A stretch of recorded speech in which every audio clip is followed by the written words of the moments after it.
Abuya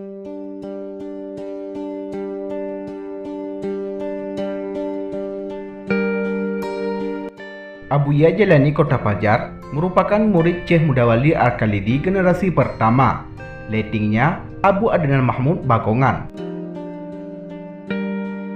Abuya Jalani Kota Pajar lahir di Kecamatan Kelut Utara, Kabupaten Aceh Selatan pada tahun 1910 Masehi dan berkiprah secara luas di Kota Pajar dengan mendirikan lembaga pendidikannya yang dikenal dengan Dayah Darus Saadah, sehingga beliau dikenal oleh masyarakat Aceh dengan sebutan Abu Kota Pajar. Sebelum lanjut, tekan dulu subscribe, like, dan share agar Aceh lebih terpandang di mata dunia.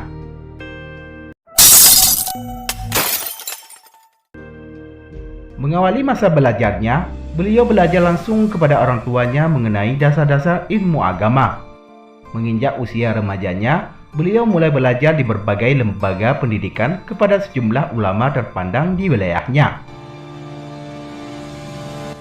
Beliau disebutkan pernah belajar kepada ulama yang berasal dari Sim, Kabupaten Aceh Besar, yang diutus oleh Tuan Kuaraja Kemala dan Abu Kurungkale, yaitu Abu Muhammad Ali Lampisang. Abu Muhammad Ali Lampisang tiba di Labuan Haji sekitar tahun 1921 Masehi dan membuka madrasah Khairiyah sampai tahun 1930.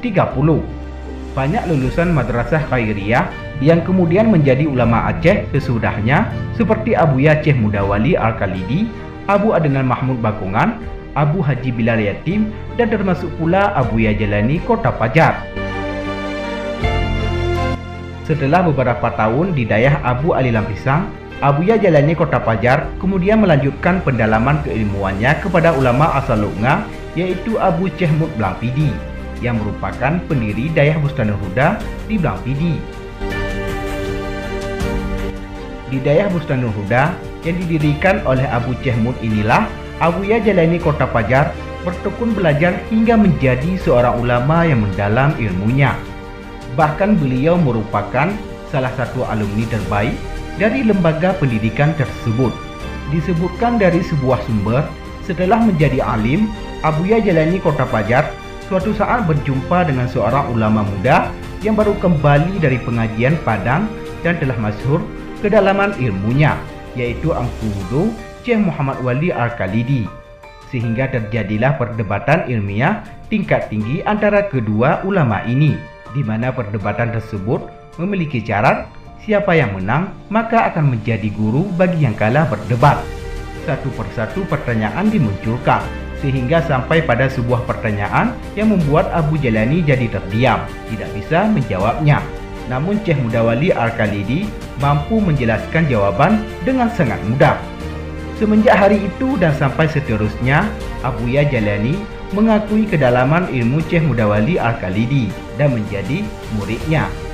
Di Darussalam Labuan Haji, Abuya Jalani Kota Pajar mematangkan keilmuannya sehingga menjadi seorang ulama yang alim dan bijaksana. Bahkan beliau dan Abu Adnan Bakongan diangkat menjadi mursyid dalam tarekat Nasyabandiyah tanpa perlu tauliyah karena keilmuan dan kelayakan yang beliau miliki. Setelah menamatkan pendidikan terakhir di Darussalam Labuan Haji, Kabupaten Aceh Selatan, Abuya Syekh Jalani Kota Pajar kemudian pulang ke kampung halamannya ke wilayah Kelut, Kabupaten Aceh Selatan, dan membangun sebuah dayah di Desa Pasi Kuala Bau, Kecamatan Kelut Utara, yang diberi nama Dayah Bustanuddin Kuala Bau, tepatnya di komplek pemakaman para keturunan Habaib di Kuala Bau. Kemudian dayah ini dipindahkan ke Desa Kota Pajar Kelut Utara dengan nama baru yaitu Dayah Darus Saadah pada tahun 1957, di mana usia beliau ketika itu sekitar 47 tahun.